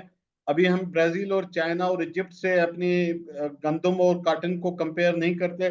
पाशा साहब प्रैक्टिसिंग आबादगार हैं, इनको पता होगा। हम तो इंडिया से भी compete नहीं कर पा रहे, जो नेक्स्ट डोर इन्हीं क्लाइमेटिक हालात में वही फसलें उगाते हैं, वही प्रैक्टिसेस हैं, वही सोसाइटी है, उसी तरह की गवर्नेंस है, लेकिन उनकी खाद बीज कोई वेरिएबल्स हमसे इस तरह बेहतर है। फार्म प्रैक्टिसेस, बहुत सारी ऑप्शन है जहां पे हम पानी के ज्यादा जिम्मेदाराना इस्तेमाल से, इसी पानी से बगैर लड़ाइयां करवाए हुए, बगैर नए कैनाल खोदे, बगैर नए डैम्स बनाए, हमारे पास जो 62% अगर हम उसका आधा भी टेप कर ले, तो इस मुल्क की जो जरिए अभी अभी हमारे पास वो खौफनाक सूरत हाल नहीं आई कि हमको गजाई अदम तहफ़्फ़ुज़ के कोई ऐसे अफ्रीका नहीं बने, खुदा का शुक्र है अभी तक। ध्यान में रखिएगा कि कॉर्पोरेट फार्मिंग के दस्तावेजात में लिखा हुआ है कि ये ग्रेन और ग्रॉस होगा जो एक्सपोर्ट होगा, ये पाकिस्तान के लोगों के लिए नहीं उगाने जा रहा कोई, कि हमें गजाई तहफ़्फ़ुज़ की बात होती है। गजाई तहफ़्फ़ुज़ क्या, आज भी आप सारी चीजें कमोडिटीज बाहर भेज रहे हैं, पाकिस्तान में यही राइस आपको कितनी प्राइस का मिल रहा है, क्योंकि हम एक्सपोर्ट कर रहे हैं। यही आपकी जब चीनी बाहर जाती है, यहाँ हम कितने में खरीदते हैं। तो ये तो फिर मार्केट मैनिपुलेशन की तो एक और बड़ी कहानी है। तो मैं इसको सम अप करूंगा कि we have more saner and better options and opportunities, के हम इसी पानी इसी जमीन से ज्यादा उगा सकते हैं। हमें कोई जरूरत नहीं लोगों को लड़ाने की आपस में। Thank you. बहुत शुक्रिया नसीर साहब, आपने मुख्तसर बात की। पाशा साहब, जैसे कि हम बात कर रहे हैं कि पानी बचाना भी है, पानी की कमी भी है, तो हम एग्रीकल्चर में क्यों फ्लड इरिगेशन करते हैं? क्या ये बहुत महंगा तरीका है? अगर हम पानी के बाकिफायत तरीके इस्तेमाल कर सकें, हम अपने किसानों को ये तरीके बता सकें। देखें ना, आप मोबाइल फोन तो 2 महीने पुराना इस्तेमाल नहीं करते, आप कहते हैं नई टेक्नोलॉजी आई, मैं उस पर जाऊंगा, लेकिन ये हम 100 साल 150 साल पुरानी टेक्निक, नहरी पानी की फ्लड इरिगेशन करके पानी अपना जाया भी कर रहे हैं, जबकि स्टडीज मौजूद हैं कि 90% पानी जो है इस एग्रीकल्चर में इस तरह जाया हो जाता है, फसलों को नहीं पहुंच पाता। आप क्या कहते हैं इस हवाले से? आपका कोई है स्टडी या कोई ख्याल? जी जी, अब इसमें यह है कि ये हम जो सिस्टम इस्तेमाल कर रहे हैं, अभी जिक्र किया था नसीर साहब ने कि इजिप्ट में, ये मिस्र में जो सिस्टम अपाशी का था, वो हम अभी तक वही इस्तेमाल कर रहे हैं। हमने तो ये शुक्र है, मैं कहता हूँ चाइनीज़ को दुआ दें कि उन्होंने वो चिंची बना ली, वरना हम अभी भी बैलगाड़ी और गधागाड़ी पर ही चल रहे होते। यकीन करें, ये पिछले 5 से 7 साल में बैलगाड़ी साइड पर हो गई है, मैक्सिमम 10 साल के अंदर बैलगाड़ी अब नापैद हो गई है, ज्यादा नहीं नजर आती है, खोता गाड़ी अभी भी नजर आती है। तो हमने तो बिल्कुल चेंज नहीं किया है ना। वो बैलगाड़ी का भी हमारा व्हील वही है जो मोहनजोदड़ो में व्हील लगा हुआ होता था, सिर्फ ये है कि ट्रक का टायर हमने उसके ऊपर लगा दिया, थोड़ा सा स्मूथ हो गया। एग्रीकल्चर में on farm water management, on farm 30% पानी जो है 30 to 40% जाया होता है। जो डिस्ट्रीब्यूशन में जो पानी जाया होता है, अगर हम सिर्फ अगर 90% पानी हमारा जो फ्रेश वाटर अवेलेबल है जो एग्रीकल्चर में इस्तेमाल हो रहा है, उसमें हम एक 25% भी पानी बचा लें तो आप यकीन करें इतना पानी होगा, वो जिस तरह आपने अभी कहा कि पता नहीं कितने कालाबाग डैम का पानी बनता है। तो डेफिनेटली हमारे मुल्क में अनफॉर्चुनेटली अभी तक जो ड्रिप इरिगेशन और स्प्रिंकलर और इस किस्म की जितनी भी टेक्नोलॉजी है वो अभी तक इंडिजिनस नहीं बनी है, और वो उसको इंस्टॉल करना बहुत महंगा होता है। अगर आप उसको प्राइवेटली इंस्टॉल करें तो वो आपको 100 रुपए में पड़ता है। अगर आप गवर्नमेंट की स्कीम में अगर वो आके जहाँ पे गवर्नमेंट सब्सिडी देती है जब देती है तो वो 200 रुपए का पड़ता है। वो समाओ जब आप गवर्नमेंट की स्कीम के थ्रू करते हैं तो वो डबल उसकी कॉस्ट हो जाती है। इंडिया में एग्रीकल्चर के लिए जो सब्सिडीज हैं, फर्टिलाइजर पर है, हर पेस्टिसाइड्स पर है, और बहुत कुछ है। देखें, वी नीड टू रेवोल्यूशनरीली चेंज। इस वक्त गंदुम तकरीबन 25% जमीन पूरे पाकिस्तान में गंदुम कम लगी है, ठीक है, क्योंकि पंजाब में तो फार्मर ने कह दिया था कि मैं गंदुम नहीं उगाऊंगा, तो उसने वेजिटेबल्स उगाई। और सिंध में भी यही हुआ कि बहुत सारे लोगों ने वेजिटेबल्स उगाई। इस साल 25% वेजिटेबल ग्रोइंग वाज मोर, जिसकी वजह से सारा क्रॉप जब आपका निकला तो टमाटर की कीमत 100 रुपए में 12 किलो टमाटर जो है वो बिक रहा था। लोगों की it was not even worthwhile कि वो उसकी चुंडाई करें, ठीक है। हमारे यहाँ कुछ भी नहीं है, कोई प्रोसेसिंग नहीं है, कोई डिहाइड्रेशन नहीं है, कोई उसका पाउडर बनाने का नहीं है, कोई केचप का नहीं है, कोई कुछ भी नहीं है। एक 2-4 बड़ी कंपनीज हैं वो करती हैं, वो आप और हम सब अपने डाइनिंग टेबल पर रख लेते हैं, बाकी जो मिल रहा होता है वो पता नहीं क्या मिक्स करके कलर करके उसमें आपको दे रहे होते हैं। सो हमारी एग्रीकल्चरल प्रैक्टिसेस, आपने बिल्कुल सही कहा, हम 1 यूनिट उगाते हैं। मैं इंडिया से अपने आप को नहीं कंपेयर करूंगा, वो 3 से 4 यूनिट। कनाडा जहां पे साल में 9 महीने बर्फ होती है, वो 3 महीने में वही क्रॉप 11 यूनिट्स उगाती है, जब हम 1 यूनिट उगा रहे हैं। हम 25 मन गंदुम लेकर हम खुश हो जाते हैं, जबकि हम 100 मन तक उगा सकते हैं। So agricultural practices, irrigation practices, post harvest plus crop selection, zoning, ये सारा बहुत ही एक जो वो एक लफ्ज है ना वॉर फुटिंग, वो वॉर फुटिंग पर इन चीजों को रेवोल्यूशनराइज करने की जरूरत है। और आपने अभी कहा था कि हम खुदा ना खास्ता उस स्टेज पर नहीं पहुंचे हैं जहां फूड सिक्योरिटी, देखें हम पहुंच गए। इस वक्त अगर हमें कह दिया गया है कि आप खरीफ की फसलें ना लगाएं तो फार्मर कहां से खाएगा, उसके पास क्या ऑप्शन है? आप उन्होंने अभी कहा था कि वो शेल्फ पे जो जो चीजें हैं उसकी वो महंगी हो जाएंगी। देखें, दूध के लिए आपको चारा चाहिए, अगर पानी नहीं होगा तो मैं चारा नहीं उगा सकता हूं, मैं चारा नहीं उगाऊंगा तो गाय और भैंस क्या खाएगी? So it's a complete disaster. And the thing is कि जैसे कराची के लिए, Karachi is one of the few cities that is located 100 or more kilometers away from the water source. So Karachi के लिए जो हमारे पास लोग आते हैं, हमें सी व्यू और इस इलाके के लिए बताते हैं कौन सा दरख्त लगाना है, उन लोगों ने जिंदगी में शायद एक मर्तबा भी समंदर देखा नहीं होता है। So all the people who are responsible for making decisions have no knowledge on the subject. इसमें सारे वो knowledgeable लोगों को लाना चाहिए और उनकी integrity वाले लोगों को लाना चाहिए जिनका काम है और वो honestly, without any prejudice, without any self in it, बहुत जरूरी है जी। It's a major disaster. देखिए, अमीर आदमी तो गुजारा कर लेगा, वो क्लाइमेट जस्टिस वाली बात आ जाएगी, पता नहीं इट अप्लाइज हियर और नॉट, लेकिन गरीब आदमी कहां से खाएगा?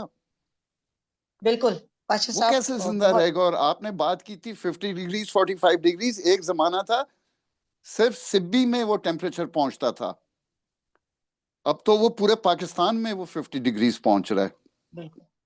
और बहुत शुक्रिया। मुझे एक रिसर्च याद है डॉक्टर शौकत की, उन्होंने की थी कुछ बैनुल अक़वामी इदारों के साथ। तो उन्होंने जो मुस्तकबिल के हॉट स्पॉट थे, तो उसमें सिंध के 5-6 शहर आते थे। तो बिल्कुल ये सारी बातें सुन के ऐसा लगता है कि जमीनी हकायक कुछ और हैं, ग्राउंड रियलिटीज, और फैसला करने वाले जो हैं वो अलग कहीं बैठे हुए हैं किसी और प्लेनेट पे, और वो हमारे लिए फैसले कर रहे हैं। तो इसमें देखें, पानी की कमी ही से सारी चीजें जो हैं वो जुड़ी हैं, जिंदगी भी जुड़ी है, इन्वायरमेंट भी जुड़ा है। आफिया, मैंग्रोव दुनिया के नायाब तरीन जंगलात हैं और हमारे पास है। अब मुझे नहीं लगता कि हमारे जो ऊपर वाले हैं उन्हें इन जंगलात की अहमियत के बारे में पता हो। साहिलों पे और मैंग्रोव के जंगलात में पूरी, जिसे मैं कहती हूँ तिमर के जंगलात की, पूरी तिमर की तहजीब है जो वहां परवान चढ़ती है, फलती फूलती है। उसमें इंसान, जंगलात, उसमें पलने वाले जानदार, सारे, ये पूरा एक इकोसिस्टम है। दरिया का पानी ही इनके लिए जिंदगी की जमानत है। आप क्या कहती हैं इस हवाले से? आप जाती हैं तो कुछ जरा वहां के हमें आंखों देखा। अच्छा, आप थोड़ा सा टाइम, थोड़ा सा आप लोग ध्यान, घड़ी देख के बात कीजिएगा प्लीज। शुक्रिया। ठीक है, मैं बिल्कुल मुख्तसर सी बात करूंगी। मैं तो इससे पहले बोल चुकी हूँ इसी मौजू पे कि मैंग्रोव की क्या अहमियत है। ठीक है, एक तहजीब के हवाले से, आपके वहाँ के सारी जो इकोलॉजी के हवाले से, आपकी मरीन फिशरीज की इकोनॉमिक वैल्यू के हवाले से। और आप कह रही हैं कि ये जो दूसरे लोग हैं जो फैसले कर रहे हैं ऊपर बैठ के, उनको शायद एहसास नहीं है। अब हो गया है एहसास। और वो कब हुआ है? जब सिंध फॉरेस्ट डिपार्टमेंट ने कार्बन क्रेडिट्स के जरिए बिलियंस कमाए, तो अब सबको एहसास हो गया है कि इसकी क्या, और उसमें हिस्से बकरे वगैरह सब हो गए। पहले किसी को पता नहीं था। मैंग्रोव को झाड़ झंकार कहा जाता था, पानी उनमें जाने को जाया, पानी का ज़िया कहा जाता है। अब सबको पता है कि मैंग्रोव इकोसिस्टम के किस तरह से इकोनॉमिक बेनिफिट भी हैं। तो होपफुली कि ये इदराक जो है वो इस कम से कम कॉन्वर्सेशन को रोकेगा कि जी पानी जाया हो रहा है अगर वहां पे मैंग्रोव के इकोसिस्टम में छोड़ा जा रहा है। दूसरी बात मैं ये जरूर कहना चाहूंगी कि पाशा ने जैसे बात की कि जो लोग जानते हैं, जो नॉलेजेबल लोग हैं, उन लोगों को इसमें शामिल करना चाहिए। ये इस मौजू पे मैं नसीर के साथ कई जगह पे बातचीत कर चुकी हूँ, तो मैं कोशिश करती हूँ हर दफा कोई एक नया एलिमेंट लेकर आऊँ। तो मैं लोगों से बातचीत करती हूँ।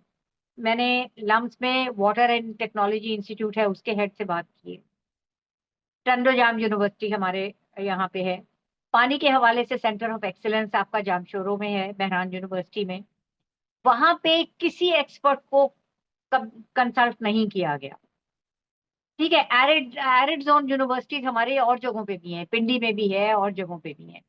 तो एरिड जोन की इकोलॉजी में आप ये इस तरह से इन्वेस्टमेंट करने जा रहे हैं, कितने अरब रुपए हैं, मुझे वो जीरो काउंट नहीं करने आते, जो इस पे इन्वेस्ट किए जा रहे हैं कैनाल्स के लिए और आपके ग्रीन पाकिस्तान इनिशिएटिव के लिए। क्या वही इन्वेस्टमेंट आपकी एग्जिस्टिंग जो एग्रीकल्चरल इकोनॉमी है उसमें तरीकाकार को बेहतर मॉडर्नाइज करने में नहीं किया जा सकता? कि हम डेजर्ट में तो हाई एफिशिएंसी इरिगेशन करना चाह रहे हैं, आपके सेंट्रल पिवट भी हैं, ये सब कुछ है। उन तमाम चीजों की तरफ कन्वर्जन आपके जो ऑलरेडी आपके जो जरखेज इलाके हैं, जो कनाल कमांड एरियाज हैं, वहां पे उस पे वो क्यों इन्वेस्टमेंट नहीं हो रही है?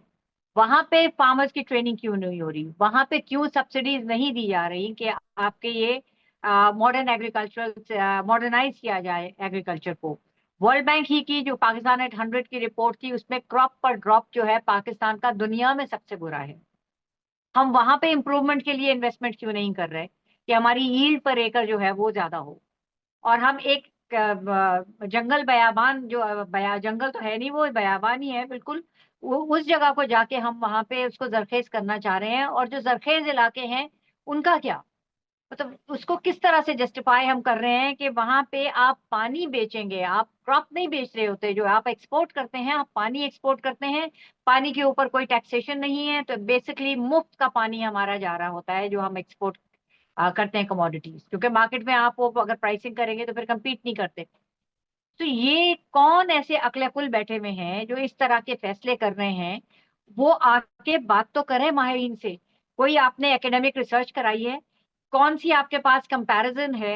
एक ही आप अगर हम जैसे अंग्रेजी में कहते हैं एप्पल टू एप्पल कंपैरिजन क्या है, तो apple to apple comparison Indira Gandhi canal आपकी राजस्थान में आई, वहां पे जरखेरी कनाल के साथ साथ आई, लेकिन क्या राजस्थान जो कि थर चोलिस्तान राजस्थान ग्रेटर थर डेजर्ट है ना, एक ही डेजर्ट है, ये तो बाउंड्रीज आपने एक कागज के ऊपर बैठ के बनाई है, तो क्या राजस्थान अभी भी डेजर्ट नहीं है? आपने उसके एक मखसूस इलाके को वहां पे उन लोगों ने किया, लेकिन वो जो उनका इरादा था कि वो, और वो 3 दरियाओं को, कनाल्स नहीं 3 दरियाओं का रुख मोड़ के वो वहां पे पानी लेके गए, उसके बावजूद जो डेजर्ट है वो उसकी इकोलॉजी डेजर्ट ही की है। तो हम किस बेसिस पे समझ रहे हैं कि ये कनाल का पानी जो कि सिर्फ आपके पास मतलब 40% पहुंचता है, अभी भी जो एग्जिस्टिंग कनाल्स हैं, इवेपोरेशन और सीपेज लॉसेस होती हैं हमारी, क्या क्या कर लेंगे, किस तरह से बचाएंगे इससे? और जहां बाय द वे कनाल जहां भी हैं हमारे पूरे मुल्क में, उसके साथ ड्रेन्स हैं जो कि सिम नाला जिसको हम कहते हैं, वो कहाँ है इसके साथ, उसके ऊपर कितनी इन्वेस्टमेंट होगी, और उसका वो जो आउटफॉल है कहाँ जाएगा? तो ये बहुत से सवालात हैं जिनके जवाब भी हम चाहते हैं ये अगले कुल लोगों से, कि किस बेसिस के ऊपर ये कंसीव किया गया प्रोग्राम।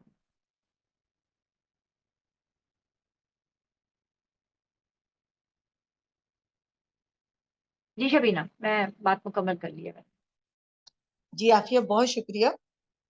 अब मैं नुज़हत की तरफ आती हूँ। और आप आफिया, आप अक्ल कुल की बात कर रहे हैं, तो अक्ल कुल ही नहीं है, इनको 7 तोपों की सलामी भी देने को दिल चाहता है जो ये फैसले करते हैं, और उसके बाद जो उसके ऊपर से असरात बांध आते दें हैं। फिर ठीक है, साथ दे साथ छोड़े 70 तो कोई सलामी दे दें। देखिए, मैं बहुत छोटी सी साफी हूँ। कल ही एक तो हमारे साफी रात में घर से उठाए गए। मैं तो बहुत छोटी सी साफी हूँ। तो बहरहाल, इसी में हमें रहना है, अपनी आवाज बुलंद करना ही हमारा काम है। नुज़हत, आप सुन रही हैं मुझे? जी बिल्कुल, मुझे आपकी आवाज आ रही है। हाँ नुज़हत, मैं आपसे आप जाहिर है बहरीन, आपकी सारी जिंदगी समंदर में गुजरी है। आप नेशनल इंस्टीट्यूट ऑफ ओशिनोग्राफ की डीजी थी। समंदर के हवाले से आपका खासा काम है। थोड़ा सा आम फहम अंदाज में बताएं कि ये सी इंट्रूजन क्या बला है, सी लेवल राइज कैसे हो रहा है, लेकिन थोड़ा मुख्तसर, अब टाइम कम है, हम सवालात भी लेंगे लोगों के। मैं कुछ बताऊं या आप सवाल ले रही हैं? नहीं नहीं, आप बताइए मुझे। अच्छा, ओके। देखिए, अभी जिस तरह आफिया ने भी बात की इंडस डेल्टा की और समंदर के पास इंडस रिवर वाटर की। अच्छा, एक मैं स्टैट्स देख रही थी, मैं आपको बताती हूँ कि कितना पानी आता था और अब कितना आता है। This is very interesting. हमारे पास जो रिवर इंडस का जो फ्लो था वो 300 to 400 मिलियन हेक्टेयर्स पर फीट हुआ करता था। अब रिड्यूस होके 10 हो गया। तो जरा आप रेशियो प्रोपोर्शन तो देखिए, 3 to 400 to 10। तो ये तो नाकाबिले यकीन सी फिगर है। अच्छा, ये क्यों जरूरत थी? हमने पूरी बाकायदा एक प्रोजेक्ट भी किया, और इस वक्त भी एनआईओ एक, मेरी आवाज आ रही है आपको? आपकी शबीना, मुझे आवाज नहीं आ रही क्योंकि आप म्यूट हैं। अच्छा, ये जो स्टेट्स अब मैंने आपको बताया कि 300 to 410, तो ये तो फ्रिक्शंस हो गए। तो वेस्ट का तो मैं डिस्कशन आउट ऑफ क्वेश्चन समझती हूँ कि पानी जो है वो वेस्ट हो रहा है और समंदर में जा रहा है, उसको जाना चाहिए। हमने बाकायदा एक स्टडी भी की और बहुत सारे पॉलिटिशियंस को ऑन बोर्ड लेके वो प्रोजेक्ट हमने अप्रूव कराया एनआईओ वालों के। आज भी स्टडी हुई। जाना क्यों चाहिए? हम शायद उस लेंसेज से देखते नहीं है वाटर क्राइसिस को।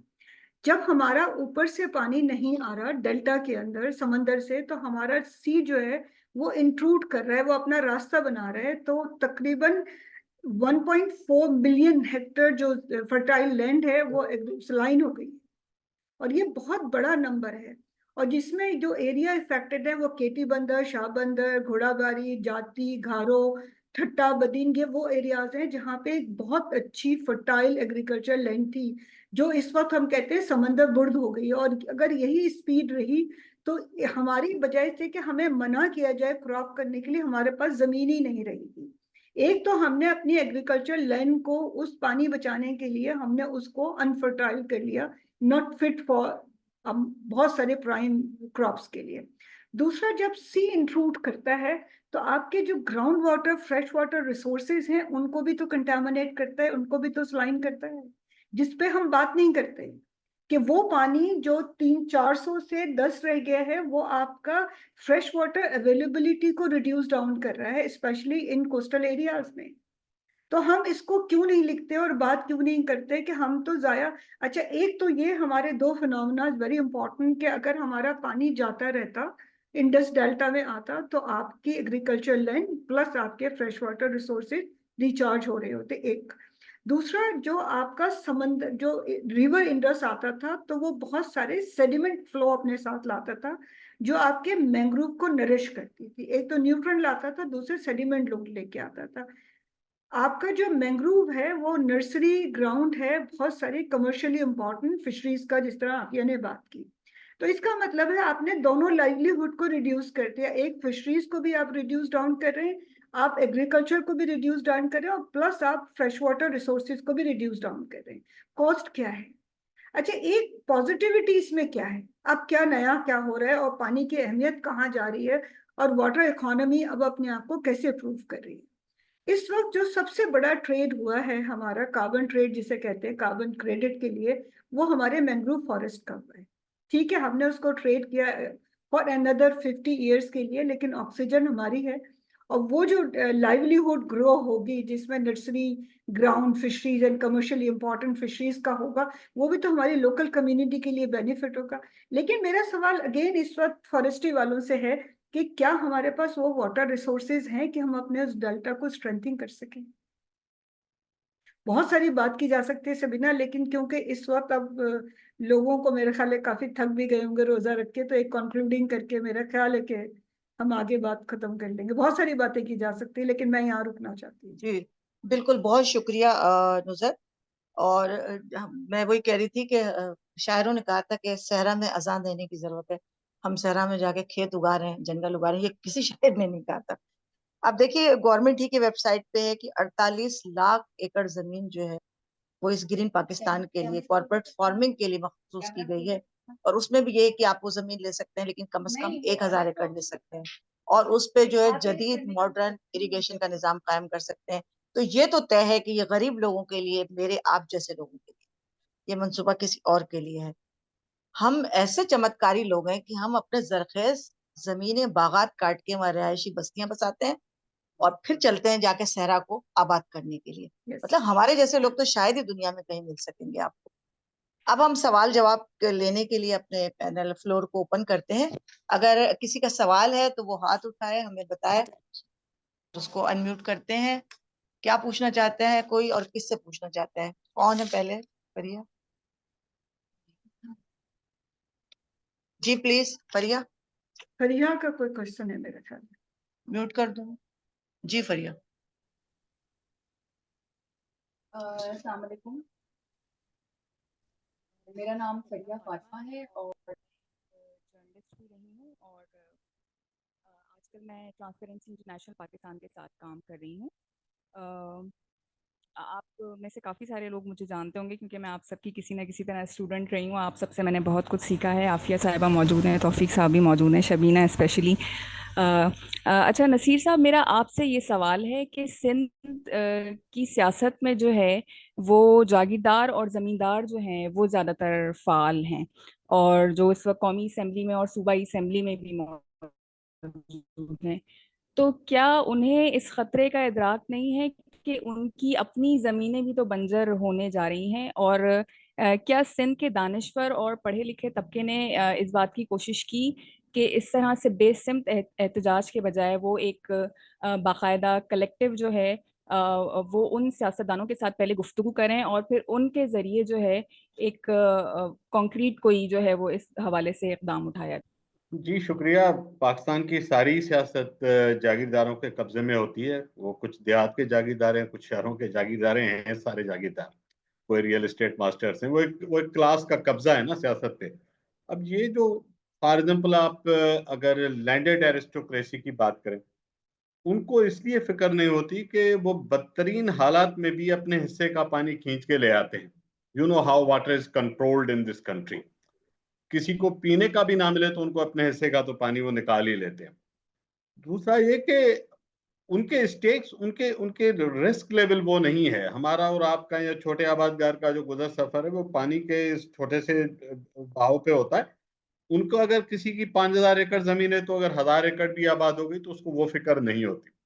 लेकिन वो पॉलिटिकली तो बहुत प्रेशर माउंट हुआ है। आप देखें पीपल्स पार्टी जो 6 महीने पहले और नवाज लीग, ये सारी बड़ी पार्टियां जो इन स्कीम के पीछे साथ खड़ी थी, कल पीपल्स पार्टी ने एहतजाज किए हैं। आप अंदाजा करें, सारे लोगों से पूछ रहे हैं कि आप तो हुकूमत है, आप एहतजाज कर किसके खिलाफ रहे। तो प्रेशर बहुत ज्यादा है। लोग, अगर आप में से कुछ दोस्त सिंधी मीडिया को फॉलो करते हो या सोशल मीडिया पे जो सिंधी कम्युनिटी की एक्टिविटीज है उसको फॉलो करते हो, आप हैरान होंगे इस मरतबा जो खवातीन ने रूरल सिंध में जिस तरह से जो बड़े बड़े मुजाहिर और जलसे हुए। इनफैक्ट प्रेस क्लब कराची के सामने भी हुआ था, लेकिन वो कौमी मीडिया को नजर नहीं आता अनफॉर्चुनेटली, वरना वहां खवातीन ने एक बहुत बड़ा जुलूस निकाला था। आफिया और शबीना को डेफिनेटली पता। तो मैं जस्ट ये बताऊं कि बहुत ज्यादा एक स्ट्रांग वेव है और ये सारे लोग अंडर प्रेशर हैं। यही वजह है कि अब ये खुद उसके खिलाफ एहतजाज कर रहे हैं। जरदारी साहब को अपने ज्वाइंट पार्लियामेंट सेशन में इसकी मुखालफत करनी पड़ी। सिंध असेंबली को यूनानिमसली अडॉप्ट करना पड़ा रेजोल्यूशन अगेंस्ट दीज कैनाल्स। तो ये वही लोग हैं जिनकी हम बात कर रहे हैं, जिनके डायरेक्ट स्टेक्स भी हैं, और डायरेक्ट स्टेक होने के बावजूद अगर वो गाफिल थे तो अब उनकी मजबूरी हो गई। लास्ट थिंग ये कि अनलेस के लोग खड़े हो जाएं, इस मुल्क में किसी को फिक्र नहीं होती। जब तक आप ना उठें, बेशक वो गटर का ढक्कन हो या आपकी जमीन का पानी हो, तो जब तक लोग नहीं खड़े होते इस मुल्क में जो साहिब इख्तियार है उनकी आंख नहीं खुलती, कुछ की तो आखिर तक नहीं बहुत खुलती। जी, बहुत शुक्रिया। शाजिया अरशद, आप कुछ पूछना चाह रही हैं? अनम्यूट कीजिए इन्हें। जी जी शाजिया, बात कीजिए। जी मेरा क्वेश्चन तमाम एक्सपर्ट से यही है कि मतलब इस इशू के ऊपर हम लोग बातचीत तो करते हैं, बहुत सारे इश्यूज हैं जो हम लोगों की नजरों में रहते हैं और कुछ और हम करो। आवाज भी उठाते हैं। आवाज आ रही है मेरी? जी जी, आ रही है, बिल्कुल आ रही है। तो मैं मतलब ये जानना चाहती हूँ कि जैसे प्रोटेस्ट भी बहुत हो रहे हैं लेकिन गवर्नमेंट लेवल पर कोई ऐसा एक्शन नहीं हो रहा। हम खुद बजाते खुद इन मामलात को हल करने के लिए अपनी तरफ से हम क्या इनपुट डाल सकते हैं कि आगे आने वाले ड्राफ्ट से हम बच सकें। जितना खतरनाक मतलब ये खुश्क साली का ड्राफ्ट है अभी, तो एग्रीकल्चर भी तबाही की तरफ जा सकता है, इससे पूरे मुल्क की मईशत तबाह हो सकती है। तो इसका सद्देबाप क्या हो सकता है, ये जानना था मुझे। शबीना, क्या मैं इसका एक मुख्तसर जवाब दे सकती हूँ? अब बाकी लोग भी देंगे, मैं थोड़ा सा कुछ ऐड कर देती हूँ। देखिए, इस वक्त जो हम प्रीच कर रहे हैं, शबीना भी कोशिश में है, सॉल्यूशंस की बात करनी चाहिए। प्रॉब्लम तो हम सबको पता है, हम आज प्रॉब्लम की बात कर रहे हैं। तो मेरा ख्याल है कि जो यूनिवर्सिटीज हैं उनको थोड़ा सा लाइन एग्रीकल्चर की तरह, वाटर कंजर्वेशन, मॉडर्न टेक्नोलॉजी के साथ इतने ढेर सारे इंक्यूबेशन सेंटर बने हुए हैं, तो मेरा ख्याल है कुछ पायलट प्रोजेक्ट इसमें रन करने चाहिए। एक तो यह है। दूसरा, इस वक्त बात हो रही है वाटर इकोनॉमी की, और बहुत सारे हम अभी वाटर वीक मना रहे थे इस्लामाबाद में, अब तो इसको कई मंथ हो गए। तो उस वक्त ये बात हो रही थी, जिस तरह क्लाइमेट चेंज की IPPCC बनी है, इसी तरह वाटर कमीशन बनना चाहिए। लोकल से लेके इंटरनेशनल पोर्ट्रेट होना चाहिए, और हमारा जो राइट है, जो क्लाइमेट चेंज फंडिंग है, उसमें जो वाटर स्कार्सिटी के जो प्रोजेक्ट्स हैं उनको पैसे मिलने चाहिए। और भी बहुत सारे सॉल्यूशंस हो सकते हैं, लेकिन इस वक्त हम इन दो को हम चाहते हैं कि ये आगे प्रोजेक्ट करें और इनके ऊपर प्रोजेक्ट बनाए जाएं, और स्पेशली जो यूथ और वुमेन सेंट्रिक प्रोजेक्ट्स को प्रमोट करना बहुत जरूरी है इस वक्त। Thank you. शबीना, मैं जरा यहाँ पे जवाब दे दूं थोड़ा।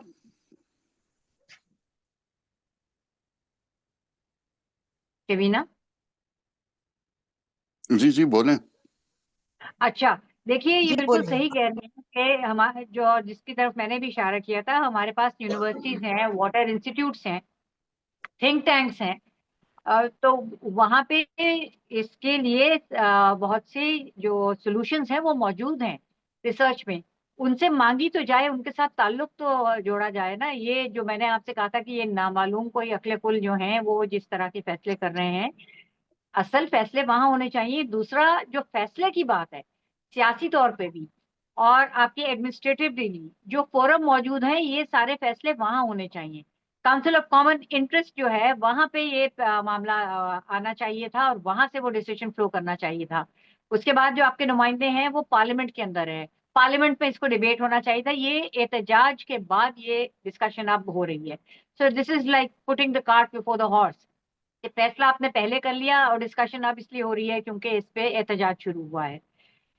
तीसरी चीज ये कि जो एक सारी दुनिया में अब तरीका राइज है, इंटीग्रेटेड वाटर रिसोर्स मैनेजमेंट, उसको देखें। हम वेस्ट वाटर को किस तरह से कंजर्व को उसको रिसाइकल करके हम उन तमाम इस्तेमाल में लेकर आए जो कि जिसके लिए ये फ्रेश वाटर जो ट्रीटेड वाटर है आपका, जिस पे बहुत वसाइल जाते हैं, उससे उसको फ्री किया जाए। ये पूरी वाटर अकाउंटिंग हो कि पाकिस्तान में अवेलेबल वाटर कितना है, और ऑन सेट्स ऑफ ड्राउट आप किस तरह से आपकी यूनिवर्सिटीज रिसर्च कर रही हैं या आपके जो नेशनल इदारे हैं एग्रीकल्चर के, कि ड्राउट रेजिस्टेंट आपके एग्रीकल्चर हो। उन चीजों की तरफ हमें तवज्जो देनी चाहिए। ये वेस्टफुल एक्सरसाइजेज या ये जो विम्स है ना, ये हमें फायदा नहीं पहुंचा सकते। जी पाशा I साहब, would आप like to say something. जी, मैं आप मैं अभी ये कहूंगा कि जी इस वक्त जो जो जो इशू बना हुआ है उसका एक बहुत आसान सोल्यूशन है। No more canals on the Indus. It's as simple as that. फिलहाल जब तक ये सारी स्टडीज हों, देखें, ये करें वो करें, उस वक्त तक नलका बंद कर दें प्लीज। नलका बंद कर दें, क्योंकि उसके अलावा इस वक्त जितने भी हमने सॉल्यूशंस निकालने वो बाद में आएंगे। उस वक्त तक बगैर पानी हम लोगों का गुजारा नहीं होगा। सो नलका बंद कर दें प्लीज। बहुत शुक्रिया। और कोई सवाल अगर किसी का है, वरना हम इसको कंक्लूड करते हैं। कोई है फरिया? मैं जल्दी से आपने चूंकि उसका जिक्र किया और मैं आपसे पहले तमाम इस तरह की गुफ्तगू में करती आई हूँ। पाकिस्तान के दो मेजर प्रोग्राम जो हैं वो रिचार्ज पाकिस्तान और लिविंग इंडस है। इंडस लिविंग इंडस प्रोग्राम जो है वो यूनेप का फ्लैगशिप प्रोग्राम है। इन पे तवज्जो दें, इनके जरिए हम अपने जो वसाइल हैं उनको बचाएं, उनको अकल से, शऊर से उनका इस्तेमाल करें। इसी में हमारी बका है। ठीक है, बहुत अच्छी डिस्कशन रही और जो हम चाहते थे उस तरह की बहुत तफसील से बात रही। हमने प्रॉब्लम भी डिस्कस किया, सोल्यूशन भी। मैं आखिर में कहती चलूँ कि दरिया सिंध का पानी इस इंतहाई जरखेज माहौलियाती निज़ाम को तश्कील देता है। अगर इसके पानी पर आप देखें तो यहाँ परिंदों की 668 यानी 668 अनवा पाई जाती हैं। मछलियों की 150 अनवा इसके पानी में पाई जाती हैं। नायाब तरीन दुनिया के मैमल्स यानी इंडस डॉल्फिन का ये घर है, जिसे अब शदीद खतरात लाख हैं पानी की कमी से। हजार एकड़ पर मौजूद तिमर के जंगलात के लिए पानी इंतहाई जरूरी है, और वो लाखों लोग जो सिंध में रहते हैं, खुसूसन कोस्टल एरिया में रहते हैं, उनके लिए फ्रेश पानी, मीठा पानी दरिया का अब बहुत जरूरी है। मोहनजोदाड़ो को हम देखते हैं, जाते हैं और बड़ा फख्र, प्राउड फील करते हैं कि ये हमारा वर्षा है, तारीख की हैसियत है। क्या कभी हमने सोचा कि वो एक जीता जागता शहर था, तो वो कैसे तबाह हुआ या वो कैसे मुंजमद हो गया। माहिरीन कहते हैं कि यकीनन वहां से दरिया ने अपना पार्ट बदल लिया, या तो दरियाए हाकड़ो वहां से चला गया या दरियाए सिंध ने वहां से अपना रास्ता बदल लिया। पानी नहीं रहता तो जिंदगी नहीं रहती, ये हमें कब समझ में आएगा? इस 21वीं सदी के तीसरी दहाई में भी हमारे समझ में ये नहीं आ रहा। यूनाइटेड नेशन ने इस दहाई को इकोसिस्टम रिस्टोरेशन की दहाई करार दिया है, और हम इकोसिस्टम ही को तबाह करने। यूनाइटेड नेशन का कहना है कि यही 10 साल है कि हमने जितनी बर्बादी अपनी जमीन पे फैलाई है, अपने माहौल में फैलाई है, तो हम कम से कम ट्रैक पे चढ़ जाएं, तभी हम कुछ बेहतरी ला सकते हैं। लेकिन हमने तय कर लिया है कि दुनिया जो करेगी हम उसके खिलाफ जाएंगे। मैंने एक आर्टिकल लिखा था और उसमें बड़े दर्द से, इसी पे लिखा था, इंडस पे, लिविंग इंडस के से, और बड़े दर्द से मैंने एक लाइन लिखी थी कि देखिए इस दरिया को बचा लीजिए। अगर हमारी बदामालियां, बद एहतियातियां और आकबत नाइंदेशियां यही रही, तो हम अपनी आने वाली नस्ल को खुदा ना खास्ता ये ना कहें कि एक था दरिया सिंध। आओ बच्चों, हम तुम्हें बताते हैं। आप सबका बहुत शुक्रिया, एक बहुत शानदार डिस्कशन रही। चलते चलते मैं अपनी रिवायत के मुताबिक एक शेर सुना दूं कि ये धरती रहे सलामत, ये सिंध रहे आबाद, ये दरिया रहे बहता, ये सब्जा रहे शादाब।